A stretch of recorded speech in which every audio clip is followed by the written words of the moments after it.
It's Wednesday, November the 2nd, 2016, and this is your Barbados Today afternoon update. I'm Emmanuel Joseph. Thanks for joining us.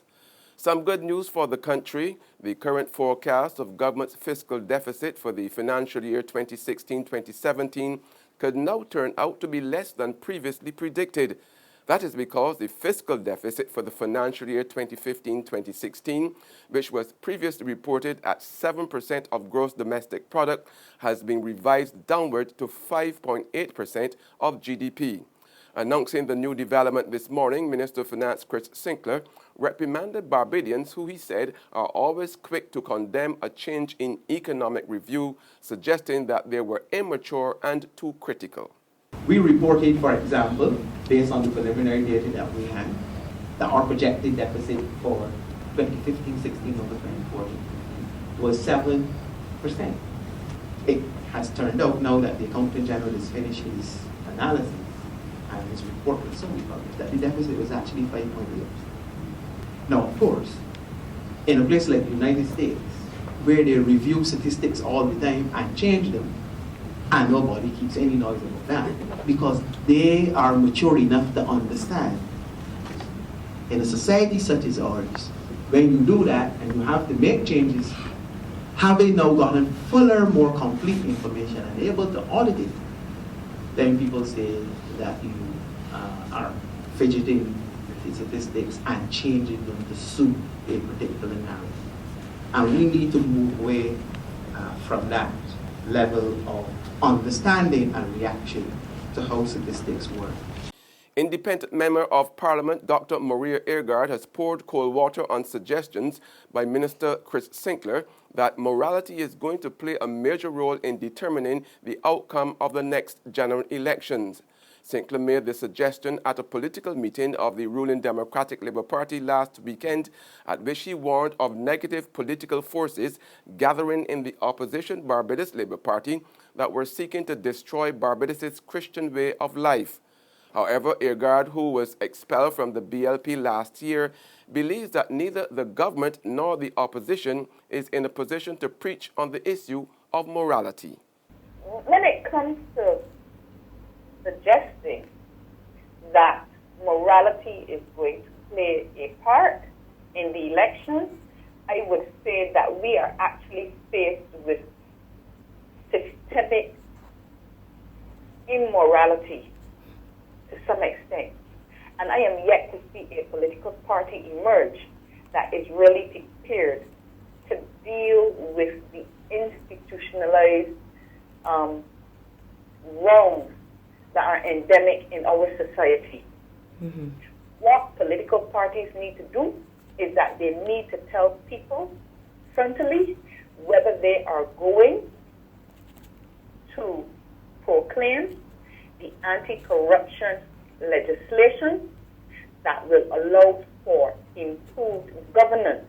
Environmental health officers are meeting at this hour with the leadership of the National Union of Public Workers as part of phased industrial action over the removal of Union President Akani McDowell from an acting senior post within the Ministry of Health. The meeting, which was scheduled to start at 10 o'clock, got off the ground almost an hour later. Only about a dozen environmental health officers were present at the beginning of the talks, which General Secretary Rosalind Smith has said will also deal with other issues affecting the officers. In sports now, West Indies are on the edge of winning the final test match against Pakistan in the United Arab Emirates. The Caribbean side ended the penultimate day today on 114 for 5, just 39 runs short of the winning target of 153 and 5 wickets in hand. Craig Brathwaite, who again was the bedrock, was still at the crease on 44, being ably supported by Shane Dowich, who kept him company in an unbroken 47-run 6-wicket stand. There's regional and international news after this short break. This Christmas will be the best Belgian Christmas for we. Maisie, it is all because Republic Bank just like Santa Claus. Maisie, fix up the kitchen and a new TV we getting. A special time to commemorate. Republic will help you celebrate. Get ready to celebrate 50 years of independence right through to the best Bajan Christmas ever with a Make It Happen loan of up to $50,000 from Republic Bank. Give your home a good old Bajan sprucer, buy some new furniture and appliances, or take an after-holiday trip to visit loved ones over and away. You could also be one of our lucky winners to share in fabulous prizes. Just visit any branch to apply. Go to republicbarbados.com or call us at 227-2700. We're also available via Skype and FaceTime. Special conditions apply. In Bajan style, it will be great with Republic Bank. Republic Bank, we're the one for you. We're back with news from the region now. Another high-ranking intelligence officer in Trinidad and Tobago has allegedly sold classified information about 8 Trinidadians who have been detained in Turkey. This shocking development comes on the heels of similar officers allegedly selling information to U.S. agents. We pick up the story in this TV6 News report.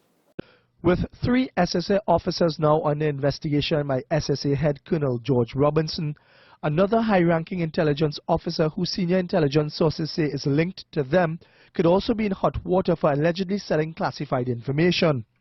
High-ranking intelligence officers say that it was here at LZ Plaza last Tuesday that the police officer met with the source, and after meeting at an eating place, they went to a vehicle where the officer handed over the information for cash. The meeting, sources say, was to hand over this document that was sent from the Ministry of Foreign Affairs to the head of Special Branch. The entire classified file for sale was handed over exclusively to TV6 News by senior intelligence sources. It contained the particulars of the 8 Trinidad and Tobago nationals who were detained in Turkey in July of this year, and also attached were photocopies of their passports with all the relevant information. Senior intelligence officers told TV6 News that a high-ranking officer had been under surveillance for the last 2.5 months and had met with the source, who had been posing as a freelance journalist for a foreign media organization on several occasions. And on the international scene, police in the U.S. state of Iowa have identified a suspect in the ambush-style killing of 2 police officers. They are searching for Scott Michael Green, a 46-year-old man from Urbandale, a suburb of Des Moines. The first officer was found shot in Urbandale just after 1 o'clock this morning. The second was found 20 minutes later, several blocks away. Both were sitting in their patrol cars when they were attacked. The motive for the attacks is unclear. That's news and sports, but for the very latest, visit our website at www.barbadostoday.bb. Also subscribe to our e-paper email updates and like us on Facebook. We're also on Izumi Media in bus terminals, our screenplay at supermarkets and gas stations near you, as well as Channel 99 on Flow TV and Mix 96.9 FM. I'm Emmanuel Joseph. Have a fantastic day.